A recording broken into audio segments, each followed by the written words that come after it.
आपका दोस्त, आपका अपना होस्ट मिसबाहुल्लाह और आप देख रहे हैं मार्केट्स वर्ल्ड चैनल।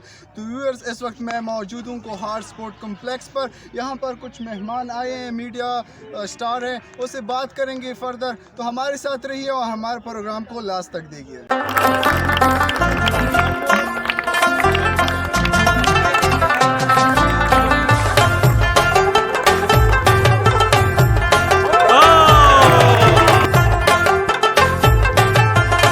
तो व्यूअर्स, इस वक्त हमारे साथ मौजूद हैं यंग स्पोर्ट्स रिपोर्टर। तो इससे बात करेंगे कि ये फर्स्ट टाइम आए हैं कोहाट। अस्सलाम वालेकुम।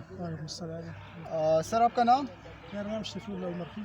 मैं बेसिकली जो है ना अफगानिस्तान से रिलेट करता हूँ, लेकिन पेशावर में मेरी पैदाइश हुई और वहाँ पे रह रहा हूँ। और आज जो है ना हमारा ये यंग रिपोर्टर्स जो है ना, यंग स्पोर्ट्स रिपोर्टर, उनका दौरा था कोहाट का। यहाँ दौरा किया और यहाँ पे आज बहुत अच्छा महसूस कर रहे हैं। सही।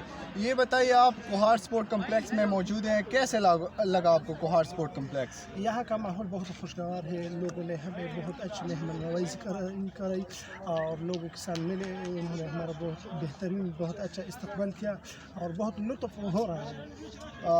ये बताइए कि यहाँ पर आके आपको क्या मैसेज दोगे हमारे व्यूवर्स को, हमारे जो खिलाड़ी हैं पाकिस्तान के?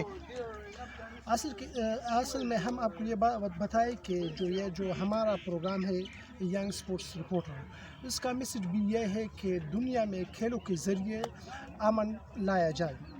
और ये बहुत बेहतरीन पैगाम है और बेहतरीन एक पॉलिसी जो है ना, जो हमारे सर अमजद अजीज़ मलिक साहब ने बनाई है।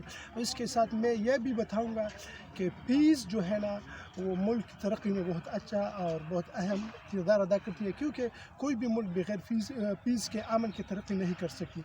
और जो ये स्पोर्ट्स के ज़रिए ये लोग हमें पीस फराहम कर रहे हैं, तो ये बहुत खुश आइन और बहुत अच्छा इक़दाम है।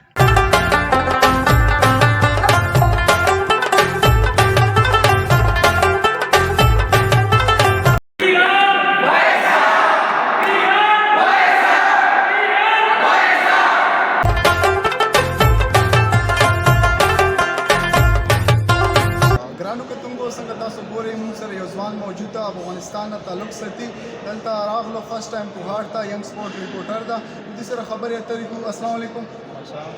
रो रफल तारुफ़ों के तुमको सर सनून देता सब आए फर्स्ट टाइम कोहाट तराले कोहाट पर बारे के सब आए, खास करके तुम स्पोर्ट कम्प्लेक्स था।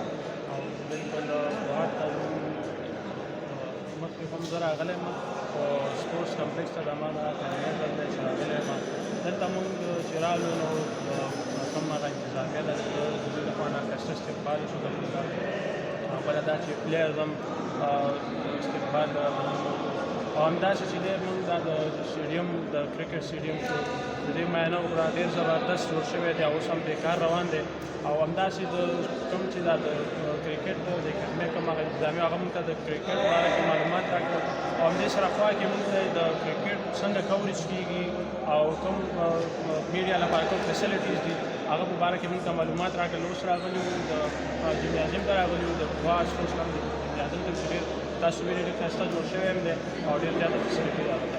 سم میسج به ورکړئ زموږ ته کوم کھلاڑیان دي هغوی ته زما میسج دا دی چې د کوهاټ سپورټس کمپلیکس ماشاءالله ډېر زبردست جوړ شوی دی او دوی له پکار دي چې په انټرنیشنلي نور پلیئرز انوایټ کړي چې راشي پېښور ګوري، همداسې ورسره خوا کې کوهاټ وګوري سپیشلي او ډېر یو په انټرنیشنل معیار باندې جوړ شوی سټیډیم دی، همداسې جمنازیم وغیره پکې ډېر په انټرنیشنلي مشهور دي.